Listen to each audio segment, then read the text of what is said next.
Welcome to A Moment of Zen. Time to sit back and relax as model, actress, mentor, and supermom Zen Sams takes you on a sexy and wild ride, covering the latest in film, fashion, pop culture, cryptocurrency, fintech, cannabis, and entertainment from the millennial mom's perspective. Here's your host, Zen Sams.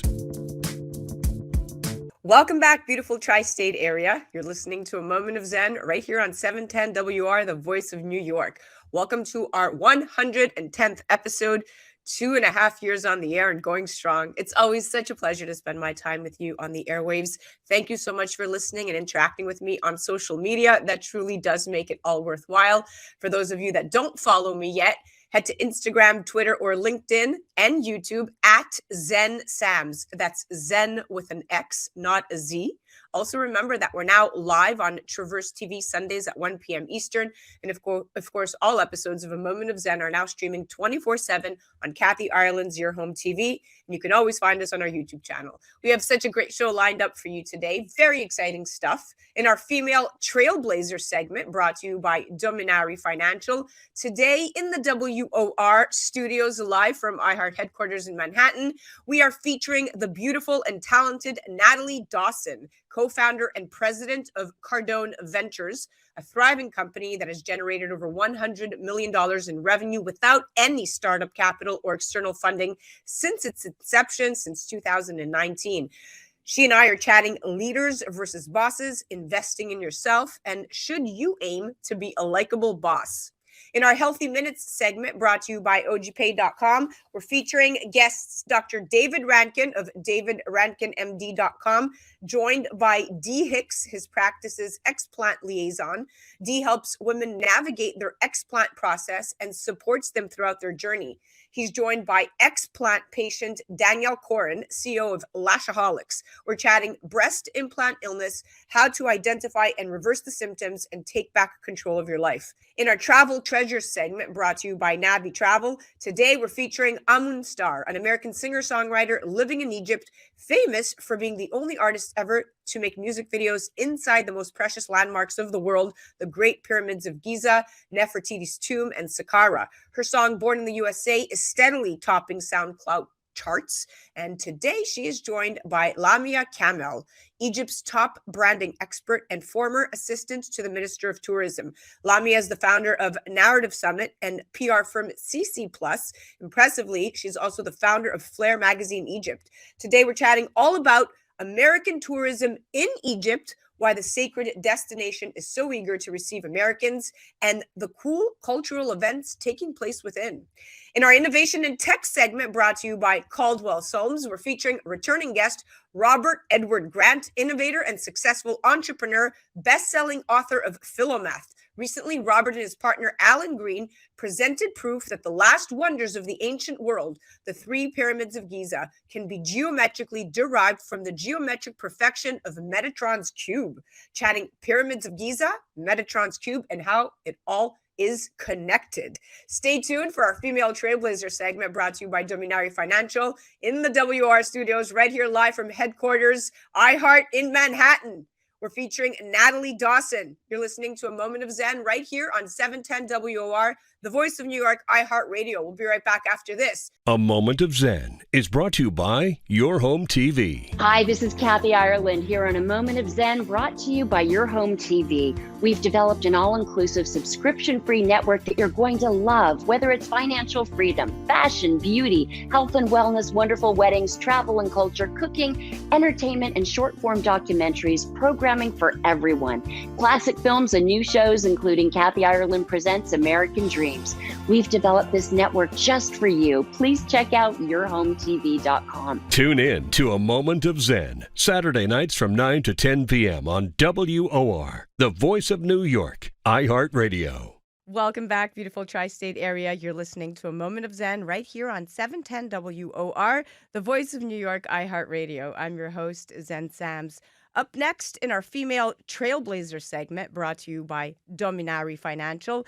Today in the WOR studios, live from iHeart headquarters here in Midtown Manhattan, we're featuring the awesome Natalie Dawson, co-founder and president of Cardone Ventures, a thriving company that has generated over $100 million in revenue without any startup capital or external funding since its inception in 2019. With her expertise in people management and her passion for empowering entrepreneurs to reach their personal, professional, and financial aspirations, Natalie is also a best-selling author of the book Teamwork: How to Build a High-Performance Team, and the host of the popular podcast Building Billions.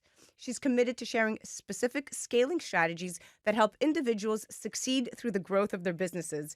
Today, we're chatting leaders versus bosses, investing in yourself, and should you aim to be a likable boss? So, what does it mean to be a leader? Well, some people may answer that a leader is someone who receives a position of authority and provides orders. However, this describes a boss, not a leader. The key differences between a boss and a leader are that a leader develops their skill set to gain followers who willingly commit to their mission. Positive influence and impacting others' lives are two of the most distinguishing factors. And according to Forbes, when one leads, it's necessary to stand up for your values despite what others may think or feel. Don't hold your team back by wanting to be the likable boss. It's not your team's fault they're stuck. Your people problems are your fault, quote unquote. Natalie was recently caught telling a magazine. Now, truth can be a hard pill to swallow, but the benefits are worth the bitter taste. The more comfortable you become with being uncomfortable, the stronger your business will be. Again, advice from the awesome Natalie Dawson. She uses all of this to her advantage. And the result, well, a booming empire. Welcoming now to the show is the beautiful Natalie Dawson. Welcome to the show, Stunner. Thank you for having me. What an introduction. Absolutely. I'm so excited that you've made your way all the way here to iHeart headquarters to chat with me and chop it up and give people some good old advice. So let's get to it. Effective leadership, Natalie, is increasingly essential in the workplace as more and more employees right now leave otherwise excellent companies over one resolvable element: bad bosses. And according to a study by Good Hire, 82% of all surveyed professionals would potentially quit their job because of a bad boss. So tell me, what are your top leadership tactics when advising businesses? What's so important for quote unquote bosses to remember is the contract that the team member came into the organization signing. They are there not to make friends with people. They're there not to, just hang out and have fun happy hours. The reason that a business hires employees is for the business to grow and for the team members to make money. At the end of the day, you are paying your employees. And so bosses tend to get stuck in projects and work and all of the things that really distract from the main reason why somebody drives into work and out of work every single day, which is they are getting paid. So when a team member knows that their boss is actually focused on not just ensuring that they get paid for the work they're doing, but also accelerating their growth, paying attention to what their goals are, you no longer have a team member who's potentially disengaged and doesn't really know what they're doing. You have their interest, but most bosses just think that they're bosses. They're supposed to manage projects. They're supposed to manage timelines. They should be figuring out, how do I ensure that every single team member that's around me is successful in whatever terms success mean to them? Does that mean family time? Does that mean more money? In most cases, it is money. And a lot of people don't want to talk about money. They feel like it's weird to have those conversations with their employees. However, that's the premise that they are there under. You pay them. So if you're not focused on, how do they achieve their financial goals? What are their financial goals? You're really starting the relationship off wrong, and you're focusing on the wrong thing as a boss. You're focusing on tasks and projects and metrics instead of, how do I equip this person to see how important this work is by tying their financial goals and their financial interests to the business. Well said. You said it. You hit it right on, because, of course, there are crucial differences between bosses and leaders. So it's absolutely critical to analyze your leadership style so you can ensure you're effectively steering your team in the right direction and being honest and truthful with yourself and your team members. Now, being promoted to a management role is a huge accomplishment, but many professionals find the responsibility more challenging than they imagined. And being someone's boss doesn't necessarily mean you're a good leader. And so, of course, there's a big distinction. There's a big distinction between being a boss and being a leader. How do you recommend balancing both and/or separating the two? Yeah, I like to think of bosses and or leaders as, you should be a coach. The responsibility of the person in charge is to be alongside the person, is to help them get to where they want to go, is to be a source of encouragement, but also to push on them for their potential. And this goes back to what I was talking about with financial goals. If you don't know what their goals are, it's going to be difficult for you to be a coach. You think of a coach on a basketball team or a football team or a baseball team. They know that the goal is to win the game. They know that the goal is to win the Super Bowl or, whatever the target is. In business, we know what the business targets are, but when you can actually understand and take the time as a leader, as a boss, as a coach, whatever people call it, when you take the time, when you're the person that has the responsibility to actually understand what drives and what motivates that person, you stop having to act and feel like a boss, although being a boss is like, feeling like a boss is awesome, like a bossy boss. Like I love that, but not actually having that like hierarchical boss structure where there's just this weight and there's this different type of engagement. And so focusing on the team members' goals, understanding what those goals are, and helping them craft a plan for, what value do you have to actually add to this organization in order to get these goals, in order to hit these accomplishments, it changes the entire dynamic. You're 100% right. And at the end of the day, bosses command leaders' influence. And a key difference is that a boss's authority comes from their position. And in contrast, a leader's authority comes from their ability to influence other, right? When you look at it from a bird's eye view, a boss is there to ensure that employees follow the rules of an organization. But to your point, a leader will encourage others to think for themselves to achieve the desired end. So finding that balance and being realistic with capabilities is extremely key. Now, let's chat bosses explain, leaders inspire concept. So you shouldn't just explain a task and leave it in your employees' hands. In fact, I say a boss ensures you understand your work while a leader supports and guides you through it. What do you say to this? I totally agree. Bosses are just taskmasters, and they think of themselves as having to micromanage every little activity, every little task, every single thing that's happening inside their department, inside their organizations. Whereas leaders really do harness the power of influence with their team members to say, hey, here's the established goal. How can you come up with great ideas and feel empowered to maybe be wrong, maybe have the bad idea in the room, but at least you're contributing in a way that feels unique to you, which is going to create engagement from the team member that ultimately helps them learn how to have better ideas. If somebody has a bad idea, they shouldn't not share it. If they have a good leader in place, but if they have a boss in place, then it's just going to be about managing that task. So you should be encouraging your team members, if you are a leader, to share their ideas, and then you have to take on the responsibility of actually coaching them. Hey, I appreciate these 3 ideas you brought to the table. This one was fantastic. We're going to move forward with this one. For the other 2 that you recommended, this is why strategically this might not make sense. It takes a little bit of extra time on the leader's part, but doing that coaching and actually having those honest conversations with your team member helps them develop, and then they get more excited and engaged, which again helps the organization grow. I love it. And to your point, running a business is no easy task. I mean, Natalie, we all know this, and no matter how little or how much experience one can have, there's always something to learn or improve. So you may be under the impression that to be a good leader, you have to ensure your entire organization loves you, but this couldn't be further from the truth. In fact, it's something that you have been touted saying. It's human nature to aim, right, to be liked by others because it proves to us that we're doing something right. But when you're running a business, likability should be last on your priority list. You say don't aim to be a likable boss. Please explain. I just don't think that being liked is the target. Would it be great to be liked? Of course. I want to be liked. I want our team to be like, man, Natalie's the best. But the reality is what I really want is for them to be successful and for our clients to be successful. When I know that our team members are making 2 times more money than they were when they started with us because they've added valuable skill sets to their lives because I've pushed on them, I don't care if they don't like me when I push on them.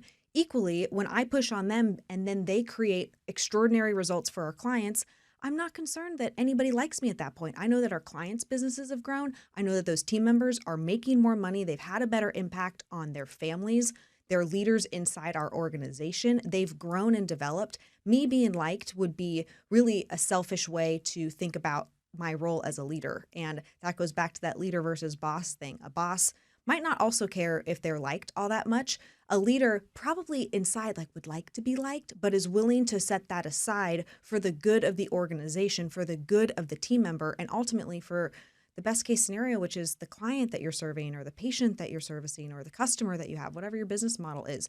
The purpose and the target truly is those clients. And so how do you push on your team and create the results knowing that because you are the leader, like you're the person on the team that's going to ensure the win. That's the only way that team members are really going to be excited continually to have you push on them. So then you take on that responsibility. Man, when I say that we do this, we win. I ensure success, but the team is also pushed and they're stretched and they're growing in that process. And so you don't have to be worried about being liked. You have to be worried about winning the game and hitting the target, which ultimately is your responsibility as the leader. Yeah, you said it. I mean, look, a boss doesn't take the time to get to know their employees as a leader does. Bosses view their team members as subordinates, while leaders let go of this hierarchical distinction and view their team members as equal contributors. And of course, to be a leader, it's essential to facilitate positive relationships with your employees, but work with their needs and, of course, create a culture that encourages open communication. Now, there's a notion here. Bosses are above the team. Leaders are part of the team. What are your thoughts? I believe in that. I believe that the leader should be right there alongside the team, pushing, helping solve problems, not doing the work of the team members. So that is the differentiation, right? Sometimes bosses, it can seem hierarchically like they don't touch the work. A leader is alongside. They're still not sometimes the ones solving the problem. The team members are responsible for solving problems, for understanding how to be best at their role. But the leader isn't just this absent person. They are there. They are understanding. They are going through that coaching process I was talking about just a second ago of, hey, bring me the 3 solutions to this problem. And then when I have the 3 solutions, if all 3 solutions are bad, I'm going to give you feedback and then I'm going to help craft a new one. But I'm also teaching and guiding you in that process. It's not like I'm sitting in my ivory tower saying you're doing these things horribly or like, well done, servants. Like, it doesn't work like that. Bosses shouldn't act like that. And sometimes it's just because bosses have never actually been introduced to this idea of real leadership and they don't understand that there's any other way outside of just micromanaging or cramming down on people to produce the results that they're looking for. But I believe, and have seen this time and time again with the businesses that I work with inside our own business, that when you act as a leader, you act as yourself, you are honest about the things that you're not great at, you hire great people in order to help you solve the problems that are at hand with your business, the whole organization just gets in this rhythm of, we're going to solve a new problem. Okay, the team rallies around it. We're going to figure it out. Yay, we have this great win. Okay, now on to the next problem. And that's how organizations truly grow. Well said. Well said. Well, we are out of time, but I think we covered so much and you are so insightful. You are quite the boss and you are so full of knowledge. I am so excited that we had a chance to meet and chat today. It was incredible. Thank you so much for having me. Absolutely. Guys, understanding the boss versus leader dynamic is an important part of personal and career growth. No leader sets out to become a bad boss, yet as studies show bad bosses are a big problem in American work culture. In fact, according to a survey conducted by Office Vibe, 3 out of 4 employees indicate that a bad boss is the worst part of their career.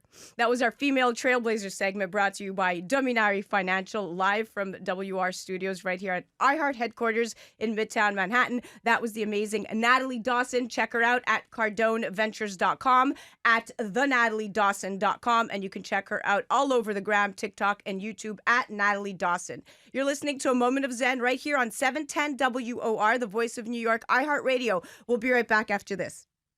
A Moment of Zen is brought to you by Caldwell Soames Incorporated, investing globally in transformative businesses like Original Digital Corporation, or ODC. ODC develops advanced consumer and commercial fintech solutions such as OG Pay, which will transform the way you manage your money. From sending and receiving money globally for free, paying for goods and services in person and online, pay bills, buy and sell digital currencies, all while earning interest. OG Pay is easy to set up, FDIC insured, and your information is secured. Check out ogpay.com. Welcome back, beautiful tri-state area. You're listening to A Moment of Zen right here on 710 WOR, the voice of New York, iHeart Radio. I'm your host, Zen Sams. In our Healthy Minutes segment brought to you by ogpay.com, today we're featuring returning guest, Dr. David Rankin, founder of David Rankin, MD. You can head directly to their website, Chief of Plastic Surgery at St. Mary's Medical Center in West Palm Beach. Now, Dr. Rankin has been in practice for over 20 years, and recently he has become well known in the BII community. That's Breast Implant Illness. Dr. Rankin stopped implanting women and solely focuses on explant procedures. He's joined today by Dee Hicks, his practice's explant liaison. Now, Dee helps women navigate their explant process and supports them throughout their journey. Today, they're joined by Explant patient Danielle Coryn, CEO of Lashaholic in Stuart, Florida. Today, we're chatting about breast implant illness on the rise and what you should be aware of if you have or are thinking of getting breast implants. Now, the history of breast augmentation has grown from trial and error over the course of the last 60 years. The first silicone implants were placed in 1962 by Cronin and Garrow. Over 4 million women across the globe have undergone augmentation for a multitude of reasons, including but not limited to oncological reconstruction, cosmetics, and trauma. It's clearly evident that this procedure does not come without risks, as recently thousands of reports have been filed regarding symptoms and health conditions believed to be associated with implants. Symptoms include but are not limited to fatigue, brain fog, joint pain, swellings, inflammation, and even certain types of cancers. Symptoms can affect anyone regardless of implant type or length of time since insertion. Model and reality TV star Black China and race car driver Danica Patrick recently opened up about their decision to undo years of cosmetic work and get their breast implants removed. In 2020, plastic surgeons removed more than 36,000 breast implant augmentations. That's almost a 10% increase from the previous year, and that's according to the American Society of Plastic Surgeons. Here today to chat BII, how to identify and reverse the symptoms and take back control of your life are my experts at hand, Dr. David Rankin and Dee Hicks, joined by explant patient Danielle Coryn. Welcome to the show, my friends. Thanks, Anne. Hello. Thank you for having us. Thank you. Thank you for joining me, my friends. All right, Dr. Rankin, we'll start with you.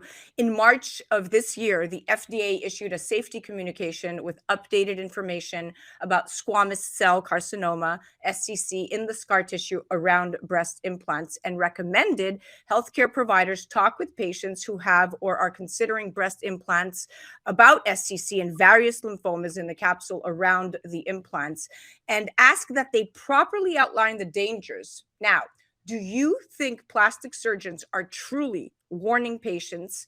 And more importantly, why did you decide to only focus on explanting? It's a good question with the new squamous cell diagnosis. It's something that we really haven't seen in the past. We have known recently about the lymphoma, which is a rare disease which forms around the capsule. But until recently, we found out about the squamous cell problem. The differentiation is that the lymphoma, if diagnosed early, has a fairly good prognosis, but the squamous cell, if patients develop this, has a very poor prognosis. So it's definitely a concern that all plastic surgeons should discuss with their patients prior to even considering breast augmentation. Do I think that every plastic surgeon tells the patient these risks? No, I don't at this point. I think that's an important part of educating both the doctor to educate the patient. And as far as myself not implanting anymore, it's something I did early in my practice. Once I noticed patients having issues with breast implants, breast implant illness, and the other multitudes of problems that they can develop, I just decided to take a stand and not do augmentation anymore and just focus on making patients better and trying to get as much of a perfection of my technique as possible to still make patients healthy and also to get a good cosmetic result. Extremely honorable of you, and that's why we love you. Danielle, why did you decide to get breast implants, and how long after implanting did you start to see your symptoms? So I actually got them 18 years ago. I decided to get them because I had a very large discrepancy in the sizing of my breasts. So at that age, it was uncomfortable for me. You know, I just felt like to have the perfect body, right? I needed to have everything even. And over the years, they just got larger, I guess, you know, as I had children and things like that. And I would say that I probably a few years in is when I had really awful sinus issues, and I kind of related. I don't know if it is again, but I relate it back to all of that because it's so much internal things that just all connect. But my joint pain and my migraines were absolute worst, and that happened just probably about 5 years ago is when those really started. And I just couldn't I couldn't live with it anymore. I just really wasn't myself, if that makes sense. Yeah, you had implants for 18 years. About 5 years ago, you started getting these aggressive symptoms like migraines and joint pain and inflammation, and you equated it to that. And so now you have explanted. You're about a week with no implants. Yeah. How are you feeling? I am 1 week exactly today. And it's kind of crazy that I can say the next day that I felt amazing. Like, so there were days I couldn't even like move my hands open and close. I was getting panels done for rheumatoid arthritis, all the different blood panels done, and everything was coming back inconclusive. And I had no answers for anything. And today I feel like I can play with my kids. Obviously I'm only a week out, so I have to monitor that. Yeah, you got to be careful. You got ways to go, but I'm glad you started feeling so much better. Literally Okay, incredible. I love it. Great outcome. Dee, you also explanted in 2016 after suffering tremendously with breast implant illness, and you've been an advocate for women for close to a decade. You've attended and spoken at FDA meetings in Washington, D.C. You've advocated for breast implant safety. You've helped get the textured implants recalled off the market, and even played a role in having the FDA issue a black box warning for all breast implants. Phenomenal stuff. Now, explanting comes at a high cost, roughly over $15,000, maybe plus travel and more is what one can expect. Yet most patients are so desperate to feel like themselves again that they're willing to do and pay almost anything. Nobody gets breast augmentation to shortly after explant. What do you say to the medical community that says this is hogwash and that this is all psychosomatic and that it's in their head, so to speak? What I would say is even on the implant manufacturer's own pamphlets, it lists, a host of symptoms like autoimmune, hair loss, and that type of stuff. It's also listed on the FDA website, but nothing comes. It's not one size fits all for everybody. So everybody's bodies are different. They react different to the devices within them, and the breast implants definitely have an effect on the body for sure. I couldn't agree more. And you experienced it yourself. Yes, I did. I had 54 symptoms on the day of my surgery. And when I woke up, much like Danielle, 45 of the 54 were gone. I looked like a different person. I lost 12 pounds of inflammation. And it was absolutely remarkable. Amazing. And you decided to empower yourself. And now you are the explant liaison at the practice, and you help women navigate through their journey, and they at least can talk to somebody that has been there before. It's pretty amazing that this all exists within the ecosystem of Dr. Rankin, which is phenomenal. Now, Dr. Rankin, what exactly is in these implants that may be making some women sick? Well, we're not totally sure about the cause. We don't know the direct cause and effect. All the implants, whether they're saline or silicone, most of the implants are made of silicone. Even the saline implants have a silicone outer shell. So we think potentially the silicone itself has something to do with reacting to every individual's body. There's also a lot of proprietary materials within the implants, which are now, per the FDA, going to be given to patients, or supposed to be given to patients to see what's in them prior to implanting. Also, that's one of the changes that have been made. But the answer to your questions, then, is really, at this point, we just don't know. There's studies that are being done through the American Society of Plastic Surgery, evidence-based medical studies that we're really trying to figure this out. And it's interesting because Danielle said she feels better right away. I mean, within a few weeks, right now. But typically, what is the prognosis in terms of after you've explanted? On average, when will women start to see and feel symptoms reverse, especially the ones that had severe symptoms? Yeah, in my practice, there's really no rhyme or reason. I see patients like Dee and like Danielle who feel great right away. And the proof is in the pudding, where you monitor these patients 6 months out, a year out, and the symptoms are still gone. Other patients take a little bit longer. I've had patients that take up to a year to start feeling better. But I think the majority start feeling better a little bit sooner than later. So that's the answer to that question. Yeah, there you go. Dee, so breast implants obviously we know at this point are not lifetime devices, and the longer you have breast implants, of course, the greater the chances are that you're going to develop complications, some of which will require some surgery. Now, insurance companies have become a bit more flexible with regards to the use of diagnostic ultrasound instead of expensive MRI, but we also know that MRI is critical because it can see what a mammogram cannot, and a lot of women with breast implants are opting not to get mammograms because of the potential for ruptures. Now, of course, an MRI, it can help really verify implant integrity, orientation, periprosthetic fluid, capsular calcification, in the case of older implants, gel bleed, and extracapsular gel. But while most people don't experience complications, identifying, of course, a rupture is important. But how would a patient go about getting this approved with their insurance company? And how often should we be screening with MRIs now potentially being covered? I believe the MRIs are recommended annually. As far as the insurance goes, it's really what I recommend to ladies is to, once they start the explant process, to look at their insurance policy and check under breast health to see if they offer, any type of coverage for implant removal. That's the best place to start. We are seeing that the insurance companies are, becoming better at giving the women some sort of reimbursement for it. When I was at the FDA, one of the topics that they spoke on was, well, it's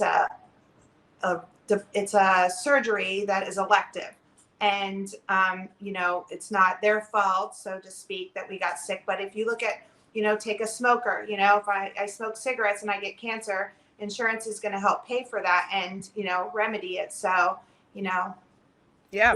they are helping. They are helping. And of course, I know now for women with implants, the MRIs are now also being authorized once a year to be able to see better, because of course, the ultrasounds don't really show what the MRIs are showing. So that's interesting. It's a shift on the insurance carrier's part, and I'm glad it's happening. Now, Dr. Rankin, currently right now, what viable procedures exist for reconstruction after explanting, and how much volume can you really get? Short of putting in an implant, there's a couple things you can do. You can use what's called autologous tissue reconstruction, which is using parts of your body, like the tram flap, which is it's a tummy tuck, and it rotates the abdominal tissue up into the breast to create a mound that's your own. So that's a viable way. It's a little bit more intensive on the surgical procedure.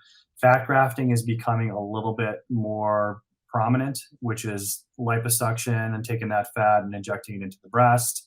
There's still limitation in how much volume you can get. Usually we say a half cup to a cup size increase in volume with fat grafting, but still there's often not as much of upper pole fullness that women want with the fat grafting technique. And sometimes you'll need multiple procedures to get the result that you want to achieve.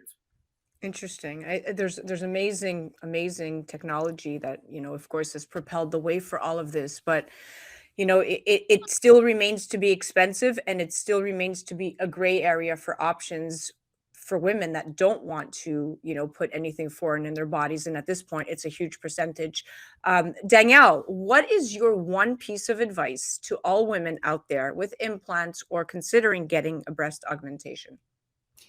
So I've actually been asked a lot about this. And I think my one piece of advice would be just do your homework. Really look into everything. It's got to be a personal decision for yourself. This is for you and for your health journey only. Whatever makes you happy, just going into it knowing that if you decide to get implants, they might be coming out, because there is no telling if you're going to get sick or not. And with the amount of cases that are rising, it's just inevitable at this point. Well, you're right. You're 100% right. It's really, you said it. You're being transparent, and that's the truth. You're giving it to people straight because you experienced the negative side of that pendulum swinging, and it probably cost you a lot of time, effort, money, and mental health. So you're speaking like a mom should. Yeah. Dee, you see women recover remarkably well and slowly claim back their lives and bodies. What do you love the most about working with Dr. Rankin? It's such a rewarding job. By the time the women, find out or research breast implant illness, they've been to multiple doctors testing. On my own personal experience, I spent $15,000 the 2 years before just on oncologists, infectious diseases, biopsies, all kinds of testing. So, we're kind of like the light at the end of the tunnel, and to see them, come scared, broken, felt gaslit by the medical community, feeling like they're crazy, to like Danielle waking up and that's more common for most, that they wake up and they feel an instant sense that they can breathe better, and their skin clears up, their eyes look clear, so it's kind of like a rebirth. You get to see them come as like a broken woman, and they leave these beautiful, empowered, healthy women, and it's just so rewarding.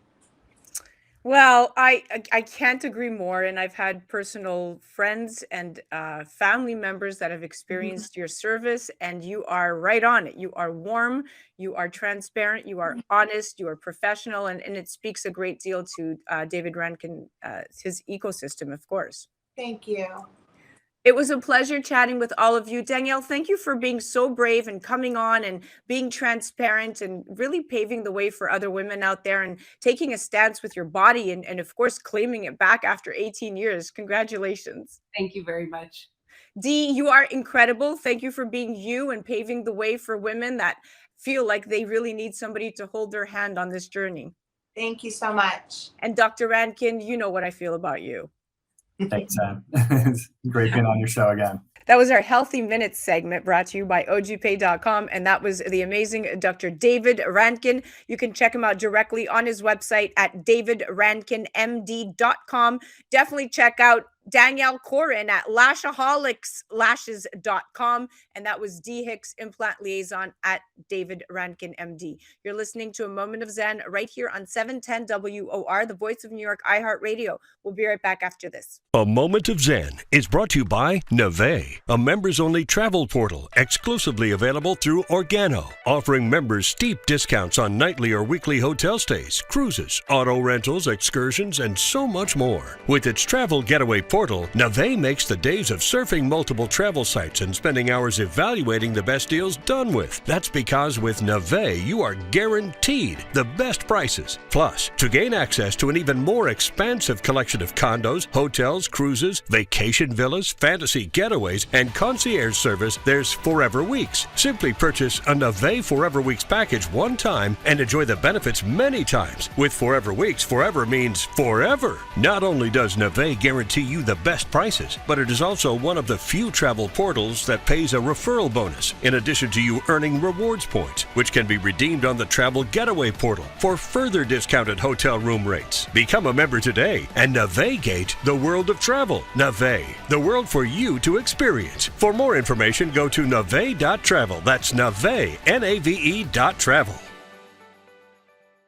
Welcome back, beautiful tri-state area. You're listening to A Moment of Zen right here on 710 WOR, the voice of New York, iHeart Radio. I'm your host, Zen Sams. Up in just a few minutes, we have our Travel Treasures segment brought to you by Navi Travel. And today we're featuring the awesome Amun Star, known as Peaceful Warrior of Cultural Unification. She's an American singer-songwriter living in Egypt. Her album Origins is best known for Egyptian and Tunisian cultures. She is the embodiment of a real-life pharaonic queen, using her voice and fashion style to convey the energy of ancient times. Famous for being the only artist ever to make music videos inside the most precious landmarks of the world, the Great Pyramids of Giza, Nefertiti's tomb, and Saqqara. Amun has received several humanitarian awards from Egypt in recognition of her sterling work that presents the country as a safe and beautiful place to visit, which it is. Joining her today is the beautiful and talented Lamia Kamel, Egypt's top branding expert and former assistant to the Minister of Tourism. Lamia is the founder of Narrative Summit and PR firm CC Plus. Impressively, she's also the founder of Flair Magazine Egypt. Today, we're chatting all about American tourism in Egypt, why the sacred destination is so eager to receive Americans, and the cool cultural events taking place within. Welcoming now to the show is the incredibly talented Amun Star and the impressive Lamia Kamel. Welcome, ladies. Hello. Thank you. Hello, me and Moon. How's everyone? Hello. Nice to have you on. Lamia, I'm going to start with you. Egypt is currently experiencing record growth as a tourist destination in the post-pandemic scene, with flight bookings skyrocketing and demand for package holidays close to surpassing 2019 figures. With this in mind, it's fair to say that Egypt, the North African nation, is one of the trendiest destinations right now. Why is this so? Well, first I want to thank you all for bringing me to the show, and I'm very honored and impressed. Yesterday I was at the American Chamber of Commerce in Egypt, and it's an AmCham business integration platform. And I was telling them about the radio station, about iHeart, and everybody was so impressed. You have this huge audience in Egypt, and they're really looking forward to following you more and to listening to you more. Let me tell you a little bit about myself first. I've had American education all my life. American schools, American universities, and I'm also members in several AmCham and American platforms as well. So I personally have this very close tie with the American culture. And now I know Amun, of course, who's become a dear friend and a collab with us.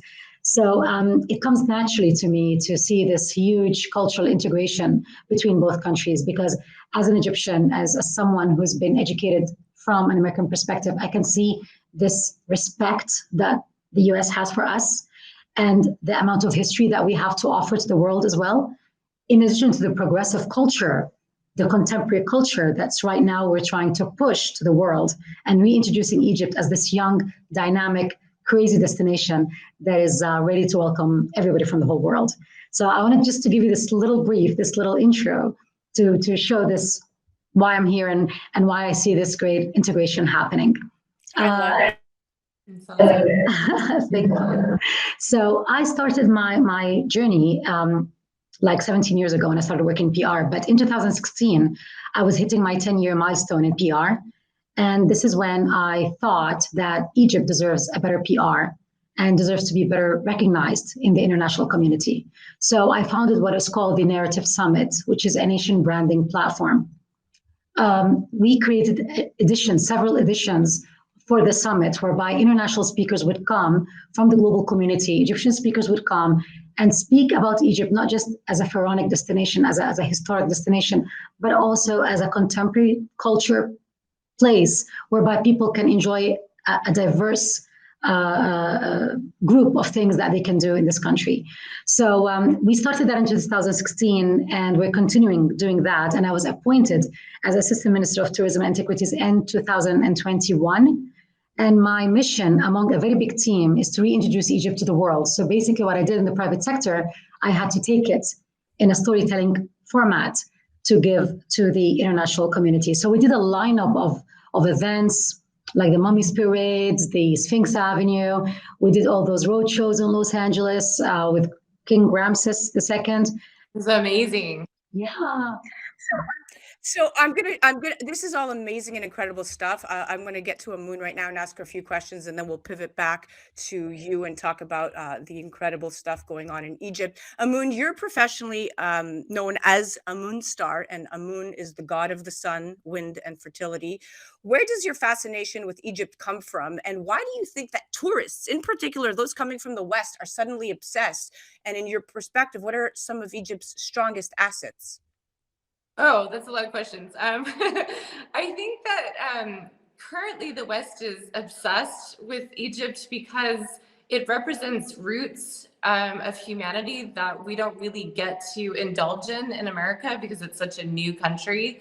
So anything that takes people back to their roots, that reminds them of the beginning of time, the beginning of civilization, this has become an obsession because we've gotten so far from that conversation. I mean, we're in 2023 in the land of technology. And so anything that kind of takes you back, and it's kind of the same draw that I had, like when I'm here, I feel my own humanity again. I feel like I remember who I am, you know, and my ancestors. And it's just a beautiful place. You know, the culture is really welcoming, and there's so much to do here. So I feel like, there's a lot of history. It's true. And for Yeah. whatever pull you felt in where you totally moved from the United States of America and settled in Egypt and found a new home is Like, go really. back. But it's also extremely indicative of the amazing culture and presence, and where you feel like that is your second home, and that is really at the core of this. Lamia, the pyramids of Giza exude an aura of grandeur and mystery, and with their massive size and complex design, it comes as no surprise that they are one of the seven wonders of the world. And the historical significance not only makes them a must-visit destination, to Amun's point, for not only history buffs from around the world, but everyone else, it also makes them a one-of-a-kind backdrop for renowned musicians. You are a bridge, so to speak, merging talent, tourism, and brands. It seems many American artists come to perform in Egypt. You've had Maroon 5 and John Legend, the Black Eyed Peas, Mariah Carey, Amun Star. Why is the ministry so incentivized to cross promote American culture to Egyptians and so eager to receive Americans? Well, actually, Egypt has been known to be the cradle of civilization. We are storytellers as Egyptians. We've been able to secure our stories and protect them and keep them and secure them and be able to give them back to the world. Our stories are on the walls. They're inside tombs. They're inside museums. And it is something that I think Egyptians were known for forever. And we see that many, many countries in the world, besides America, of course, appreciate this history and appreciate this storytelling and this documentation of what happened early on, as Amun was referring to our history and our grandparents and ancestors. I think with America, because with your creativity and your progression and the fact that the United States is so appreciative of all those cultures and so embracing to the entire world. Actually, you have all this diversity inside America. You tend to really appreciate that and welcome this sensitivity and welcome this respect and appreciation in a country like Egypt.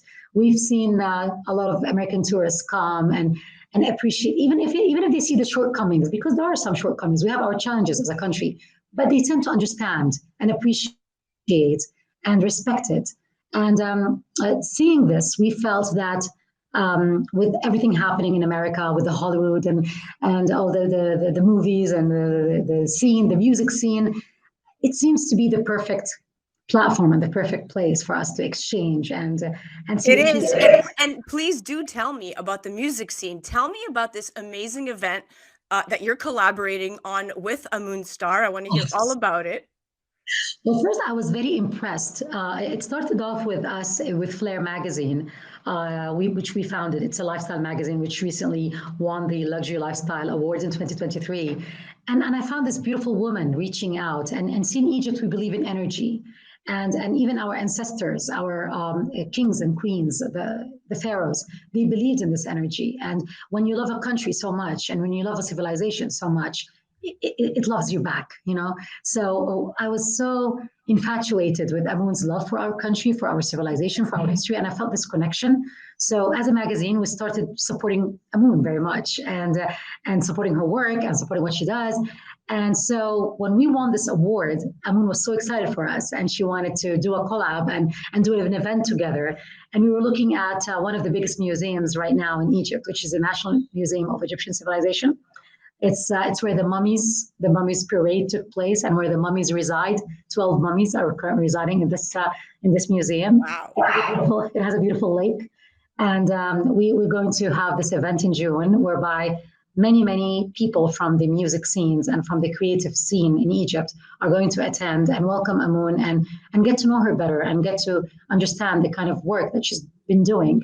And we hope that with this integration, we can have our voice heard in America as well. Beautiful stuff. Congratulations. It sounds like you have it Very well put together. Now, Amun, you are making good on your promise to promote Egyptian culture and tourism through your music. Your song "Born in the USA" has been #1 on the SoundCloud charts steadily this year. You've won a SoundCloud USA Award, a Hollywood Music Award, and that's just to name a few. You're basically at this point the Egyptian American poster child, and your music is at the heart of it all. Talk to me about this mega 2-day musical event taking place that Lamia just referenced at the pyramids with you as the main attraction. What can we expect from you? Oh, I am so honored to be even with Lamia and doing this project. It's such a beautiful way to kind of take everything that I've been doing and show it to the world, show it to Egypt.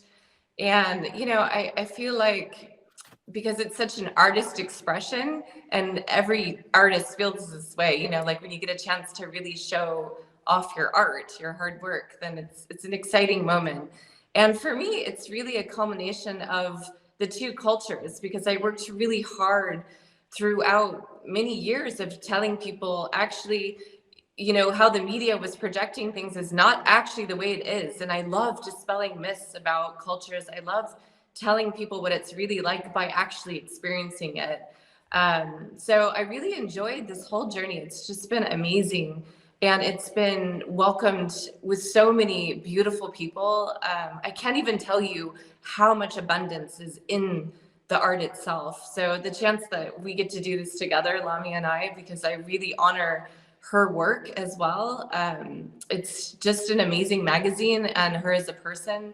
So it's a dream come true, to be honest. And the location of the concert itself it has the mummies, the original mummies in it. It's the history that I just adore so much right there. So yeah, I think it's going to bring very high vibration, which is what I seek to do at all times. I like to bring high vibration and high frequency and change the way we think about ourselves and the way we think about our world. I love it. This is beautiful stuff. It's a love affair, Lamia and Amun, for sure. We see it here. I can't congratulate you enough. I mean, this sounds like it's going to be epic, this event, and I'm very excited to be part of it. I also have to congratulate you, Amun, about Flair magazine, of course, and your relationship there, but on achieving the luxury award. That's pretty impressive. We have about a minute left, and I want to hear from Lamia right now. So Lamia, your PR company, CC Plus, and Flair magazine tie into all of this. You are very calculated, you are a strong business person, and really you are a branding expert in Egypt. People really look up to you, and you've done amazing things in your career. What is it like to be a female business owner in the Middle East? It has its challenges, but I have to say that in Egypt, there is a movement to push more women and to engage them in like heavy work that has been associated with men's world. In our leaders are very, our political leaders and our business leaders are very much adamant on bringing this factor. Of course, there's a baggage of culture that comes with it. There are challenges everywhere because as a woman, you're responsible for your social life, for your family, whatever family that is, and you kind of have all this on your plate. Whereas an Egyptian man would just be focused on his work only. So you have to like manage your work and manage everything else. And it does become a challenge in Egypt. But we have all this support, which is currently happening and currently taking place. And it's a really push for us. I think I take pride in the fact that I have so many women working with me. I have a big team of women. And we all support each other and we give strength to each other. And I think it's very important for every woman who's made it to look at another woman and to push her to achieve her potential. And I think that's what I'm seeing with Amun. I mean, she's looked at us and she's seen all this potential and she wants us to really be big. And taking this as a role model, I think I do the same. I've been doing the same, and I want to continue doing that. And I think with this movement, it's not just going to be the political leadership embracing it, but it's also going to be on the social level. You're going to see it more and more. And if we look at each other as a team, not just as women, but also with men, that we complement each other. We're not here to compete with anyone. We're here to create a beautiful society where everyone has a role and everyone is supporting one another. I think this is the notion that I'm really trying to push forward to. And I think a radio like yours, a platform like yours, a wonderful person like you coming and giving me the space, this airtime to talk, I think it's a beautiful opportunity, and it will give a lot of encouragement and support to women like me to do the same, to work more, and to be able to go and have their voices out there. Thank you for saying that so much. You are a trailblazer, and this is very well deserved. We are out of time. I just wanted to thank you for coming on, Lamia. Amun, you have made it possible. You created the Trinity over here, and we know that everything happens in threes. Three is extremely important, not just spiritually and business, but it's also important and symbolic for things that are to come. It takes three to make things happen, and I think we just found our trio. So thank you for having Lamia join us. Well, I think Lamia has a lot more things that she would probably love to talk about in another podcast too, because she really has done a lot here in Egypt. So if you ever need more information, yeah, she's your go-to for sure. I have a feeling we'll be having her on often. Cool. Thank you so much. Thank you, guys. You guys are amazing.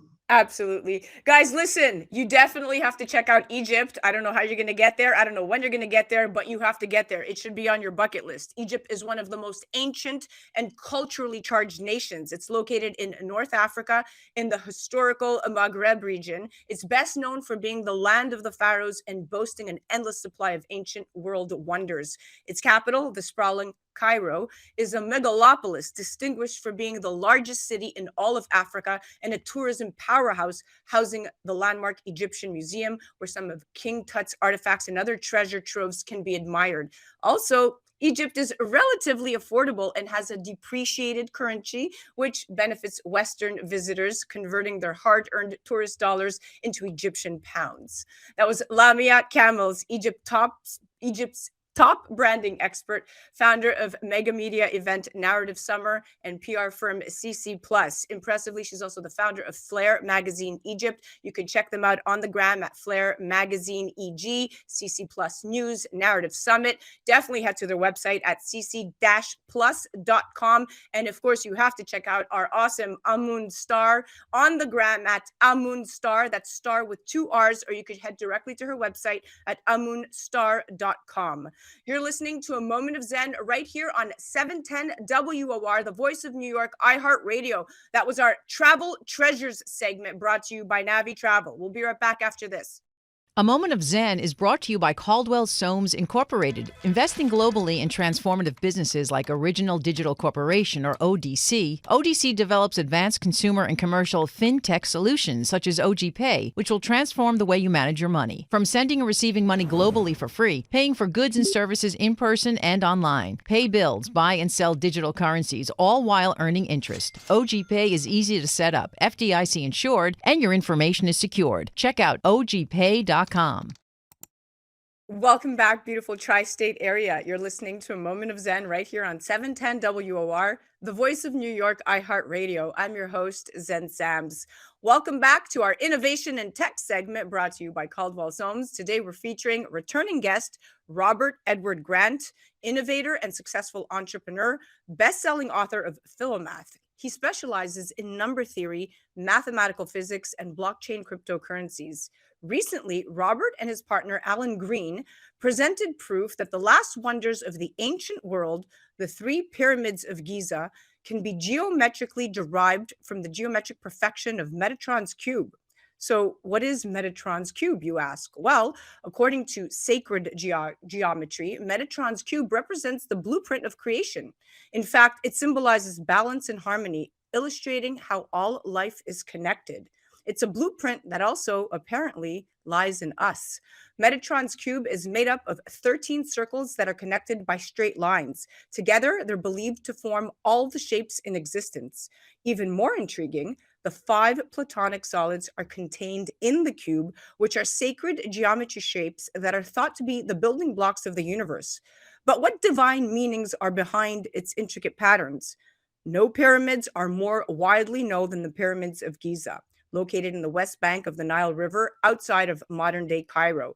The largest of the 3, the Great Pyramid, is the only one of the 7 wonders of the ancient world that is still standing. Is this due to its form, the triangle, which just happens to be one of the strongest and most stable shapes?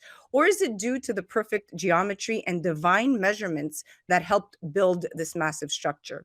Here to chat Pyramids of Giza, Metatron's Cube, and how it's all connected is the amazing Robert Edward Grant. Welcome to the show, my friend. Hi, great to see you again.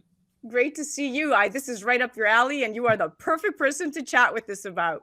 I'm excited to talk about it. It's really groundbreaking, exciting stuff, and everyone's interested in Egypt these days. I don't know if you've noticed, but it's been all over everything, pop culture and all, and it's just an exciting time to be involved in this study of ancient knowledge. I couldn't agree more. It's everywhere, and I am taking note of the signs that the universe is giving us. Now, talk to me about how you discovered that the Giza pyramids in Egypt can be geometrically derived from the geometric perfection of Metatron's cube. Well, it was kind of interesting because there's been a lot of people that have believed there was some association with it. And if you look at Metatron's cube, it has 13 circles on it. And then all you do is connect the dots at the center of 13 circles, and then Metatron's cube is formed. And from that, all platonic solids can be found.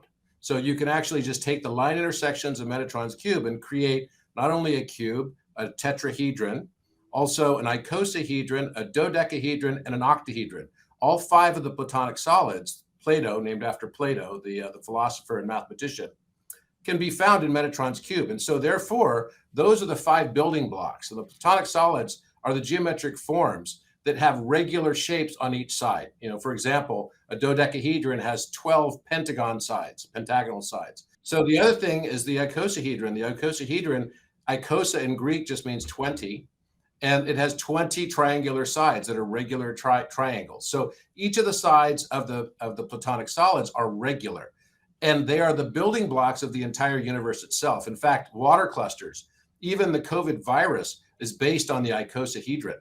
And this has been known to be associated with water since the time of Plato. How did they know at the time of Plato that the icosahedron was the structure of water clusters? It's actually called a truncated icosahedron. How did Plato know this? How did anybody know this? It is pretty fascinating because this ancient knowledge, in many senses, seems to have been far more advanced than we ever considered. So when I looked at Metatron's cube, I noticed that there was an intersection that was a natural inherent intersection, and 2 such intersections within Metatron's cube that allow for the connection of all 13 dots. And when I found that one section, and I found where it crosses the baseline of the center triangle that can be formed out of Metatron's cube, which also forms a rectangular shape, then I drew from the base of Metatron's cube, the pointy part at the bottom, right? And I plotted then a circle using a compass at the point of that intersection where those lines crossed over, and it formed exactly a circle that had a radius and therefore a diameter that was equivalent to the width or the base width of the Great Pyramid. And I mean exactly. Wow. And not only that, but from the base to the center of Metatron's cube then becomes the height of the Great Pyramid. So this does 2 things. It actually accomplishes squaring the circle. It allows for a circle that is formed out of that that would actually have the exact same height as the diameter of the circle for the pyramid. And that circle, when you take the half base of the Great Pyramid and make a square from that, that square will have an equal perimeter to the circle's circumference. And this is that is sacred geometry. And what you just explained is sacred geometry. And interestingly, because many lifetimes of knowledge went into building these huge, mysterious triangles of Egypt, few know of the sacred math and pyramid symbolism encoded into the placements and dimensions of these structures. But you seem to be able to accurately and acutely see this in your own right, which is quite phenomenal. Because if you look at Metatron's cube and the symbolism behind it, you know this better than anybody else, as the building blocks of creation. I learned this from watching your special, Giza, the Holy Grail of Geometry. Metatron's cube shows us all the geometric shapes found, as you said, in life on Earth across the universe. And these shapes form everything from the strands of our DNA to the patterns found in snowflakes, giving us a glimpse, and this is just a glimpse at the architecture of creation and really helping us comprehend the connection between the divine and the physical world. It's truly remarkable. So tell me, who made Metatron's cube? That's a really big question. I mean, some would say that, the universe itself, or maybe like a divine figure or God. Some would believe that that was actually made by him. Metatron is considered to be an archangel, and it was actually a person at one time, believed in the book of Enoch to have been a man named Enoch who transcended this life. And as he transcended, he became angelic, and his angelic name in the third book of Enoch became Metatron. And Metatron is known to be the archangel that's above all other archangels. He's the highest seraphim. So I find it fascinating that this discussion is happening now, because, and it's not just the Great Pyramid that can be found in its perfection. It basically gives a perfect 51.85397 degree angle by using this approach. And that allows for the perfect squaring of the circle. It also allows for something else. The base of that line of the Great Pyramid becomes equivalent to the area of the Great Pyramid as well. When you're looking at it being a 2/pi relationship, the height over pi is the base width. And that pi perfection comes from Metatron's cube. And that is just something that's foundational, because if you look at some of the ancient Sumerian texts as well, you'll find Shamash holding in his right hand often a circle and a rod, right? And you've probably seen this if you've looked at any of the ancient cuneiform and ancient sort of clay tablets coming out of Sumeria.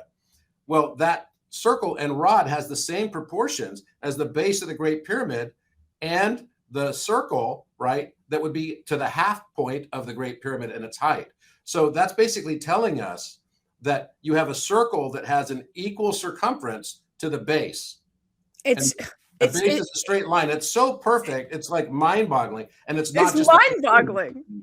We also find the Khafre and Menkaure pyramids can be derived geometrically without any measurement whatsoever to construct it, which is a principle from ancient Greece, a principle from ancient architecture.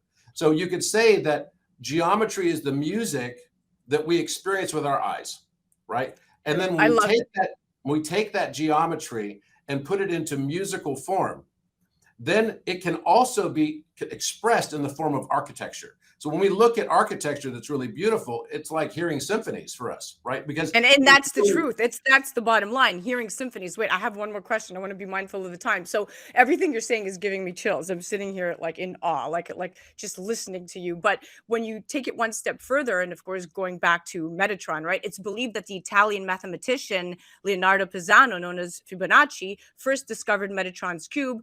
Okay, so there's argument there, but he is an important figure in sacred geometry who also introduced the Fibonacci sequence. And this is a mathematical sequence of numbers that are found throughout nature, such as the spiral of snail shells, which is amazing. Now, let's scale it back. So the pyramids contain this massive amount of information about the blueprint of the universe, the solar system, and man hidden in its geometric form. What insights can you share with us, Robert? And what does all this mean for humanity?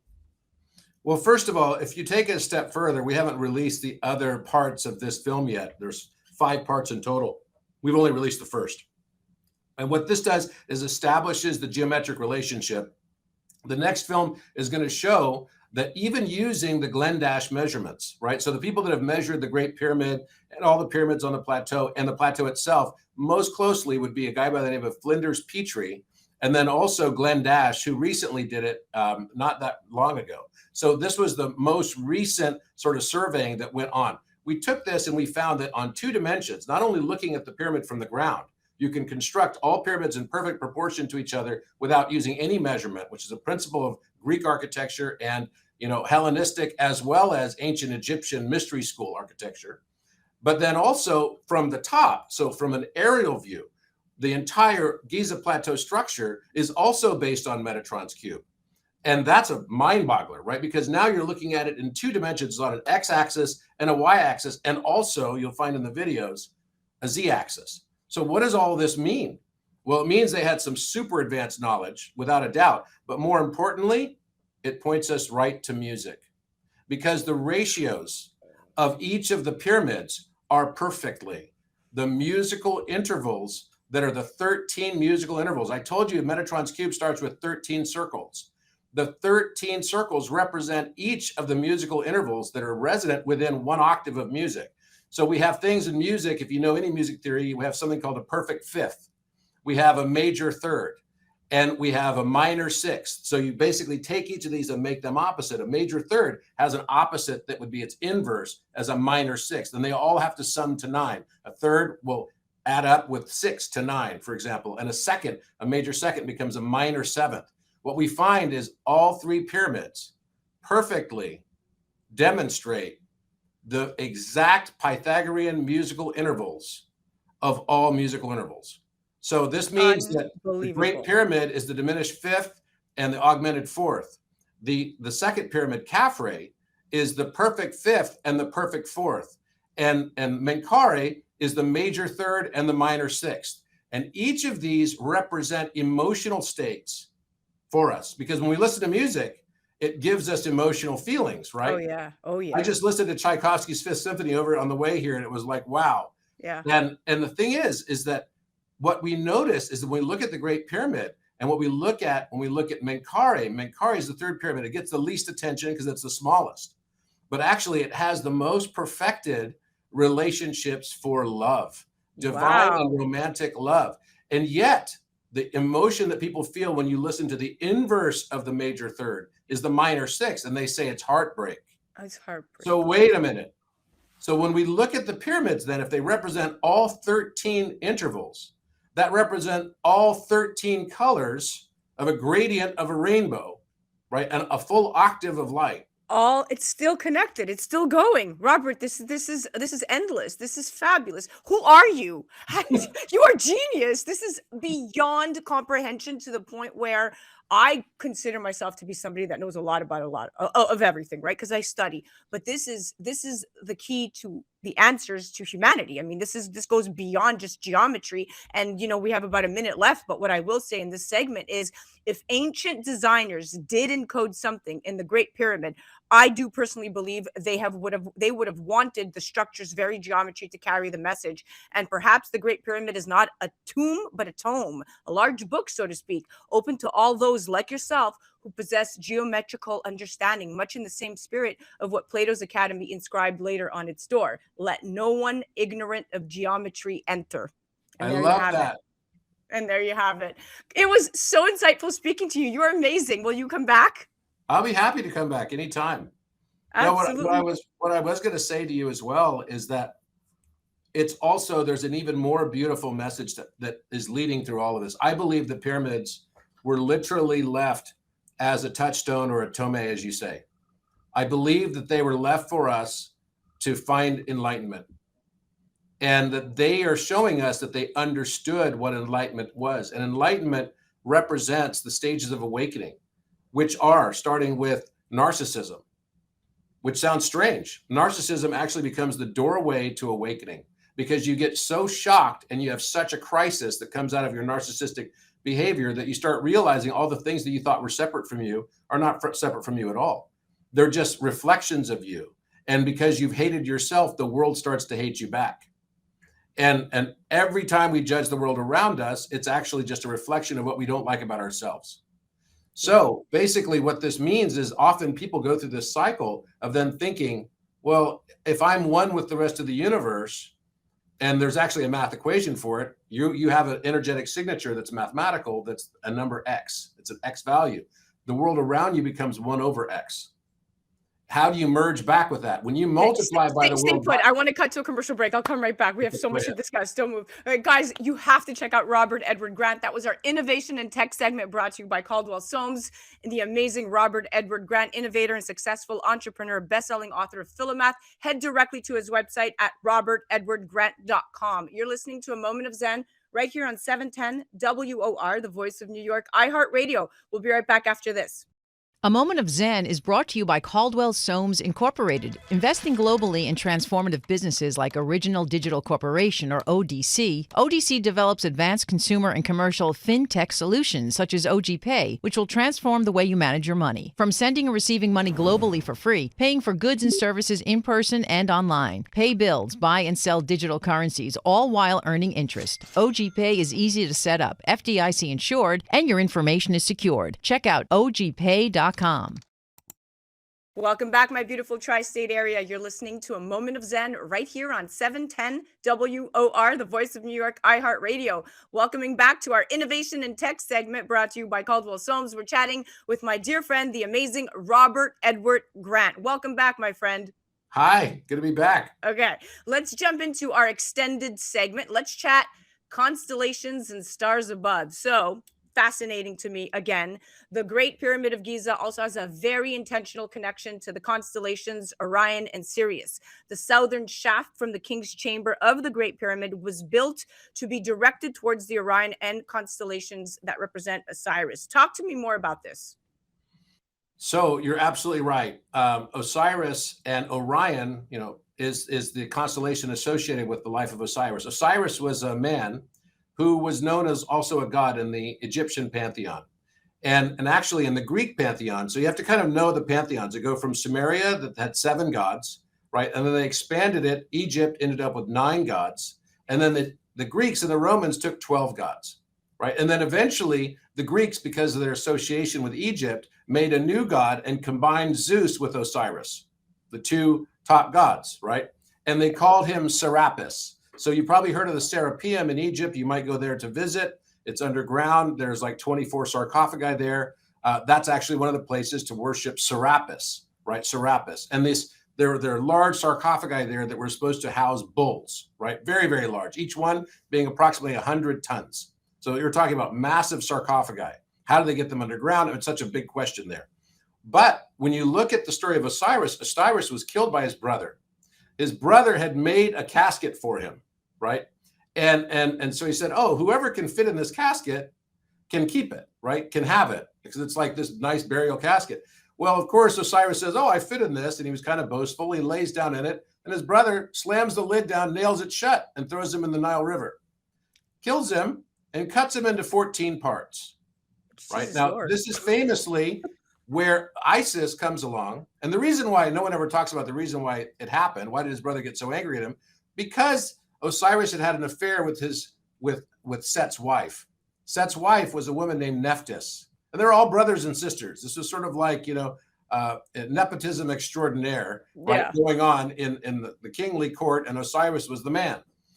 Well, he basically was killed and taken into 14 different parts. And Osiris and Nephthys tried to work to find all the pieces. They found all the pieces except for the penis. And that one thing that was left, and some people say, oh, it was eaten by the fish. And other people say that Nephthys kept it for herself. Kind of an interesting story. But the story of Osiris then led to the birth of Horus. And then Horus fights with his uncle Set, try to avenge his father. Set plucks out his left eye, the left eye of Horus. Now, this is the left eye of intuition. Now, all of this is built directly into the symbology of all of the monuments pretty much across Egypt, including the Giza Plateau. So when we see that inside the Great Pyramid, there's an alpha and omega on the rim of the sarcophagus that I discovered in 2018. It was difficult to see, but it's most definitely there. And it represents all 12 of the same mathematical constants that went into the building of the structure geometrically of the Great Pyramid. And alpha omega are represented by basically Isis or Hathor, which is the goddess that looks like a cow goddess, and her hair is shaped like an omega shape. And then Alpha is representative of the Apis bull. Well, one of the original names of the Great Pyramid was Bull Mountain. It's an Apis bull with 2 chevrons next to it. The story of Osiris is represented by the great god of the West, who is Osiris. And Osiris is the Apis bull representation. Therefore, there is a cow and a bull on the north wall of the Great Pyramid that we discovered back in 2020 as well. So the point being here that this is the story, the Great Pyramid is the unfinished man, represented by Osiris going to the underworld and being killed by his brother, and then going through several cycles and lifetimes of reincarnation over and over and over again until he finally learns divine love and can come out of this underworld and out of the cycle of samsara and repetition. And all of this is taught in the Great Pyramid of Giza, if you know how to read it. Now, interestingly enough, let's talk about the Trinity, because there's another significant piece of pyramid symbolism that we should mention. It's the concept of the Trinity. And all throughout history and every religion and spiritual practice, the Trinity and the number 3 have been an important representation of pyramid symbolism. I'm Greek Orthodox, and I know that for us, the Trinity is the Father, the Son, and the Holy Spirit. When we pray, we combine our 3 fingers. The Trinity of life, death, and rebirth is often linked with pyramids for those who believe they were built as burial chambers and assisted in the deceased spirits in their travels to the afterlife. To very much the story you just told us about. But mind, body, and spirit, along with the past, present, and future, are a few other notable trinities. Talk to me more about Trinity. Talk to me more about the representation and the notion of 3 in all of your discoveries. Well, Nikola Tesla said, that everything is based on 3, 6, and 9. And I do believe that to be true. And we talked a little bit earlier about Metatron's cube. Metatron's cube can also be found all over the world. Star of David is one representation of it, as well as the Seal of Solomon. All right, the Seal of Solomon is another abbreviated representation of Metatron's cube. So when we consider this, the name of this Seal of Solomon is also Merkaba. Merkaba. Now, it's interesting that the pyramids take on the following names, right? The original name of the Great Pyramid also was Mer. Okay? And then Ka is interestingly tagged to the name Khafre, right? Which is the second pyramid. Now, this is not the official relationship, but I believe very strongly that Mer, Ka, and Ba are the 3 pyramids themselves that represent this Trinity, this notion of Father. And because of this patriarchal society we've been stuck in for the last couple thousand years, for the last aeon, we don't use the real term for Holy Mother. We call them Holy Spirit, right? And then we have the Son. So the Great Pyramid is the Son. The Khafre pyramid would be like the Father. And the Mother would be the Ba pyramid, which is the Menkaure pyramid, the smallest, that has also this divine love, romantic love associated with it, and heartbreak also associated with the musical chords that are created from it. So fascinating. Well, listen, I could go on and on, but we are officially out of time. You are one of the most insightful people I have ever met in my entire life. Take my hat off to you. You are just brilliant, and I thank you for coming on and sharing your knowledge with us today. Thank you so much. Great to be here.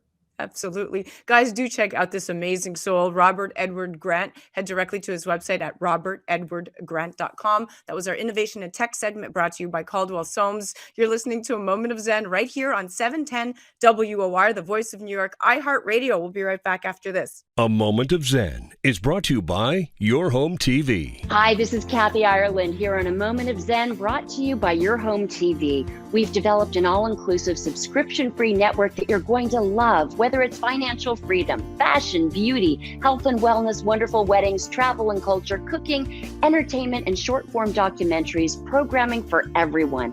Classic films and new shows, including Kathy Ireland Presents American Dreams. We've developed this network just for you. Please check out yourhometv.com. Tune in to A Moment of Zen, Saturday nights from 9 to 10 p.m. on WOR, the voice of New York, iHeart Radio. Well, that's a wrap, my dear friends. Remember to join me right here on 710 WOR, the voice of New York, every Saturday night from 9 to 10 p.m. Or you can head to 710WOR.iHeart.com/A Moment of Zen. Also, remember that we're now live on Traverse TV Sundays at 1 p.m. Eastern, YouTube Sundays at 2 p.m. Eastern. And of course, all episodes of A Moment of Zen are now available on Kathy Ireland's Your Home TV streaming platform. And you could head directly to our website there, mox.yourhometv.com. We just hit 500,000 views per episode. You definitely want to check out that platform. Thank you for listening to A Moment of Zen. It's been an absolute pleasure being your host. Thanks again to all of our sponsors that continue to make this show possible. And remember that happiness is the only thing that multiplies when you share it.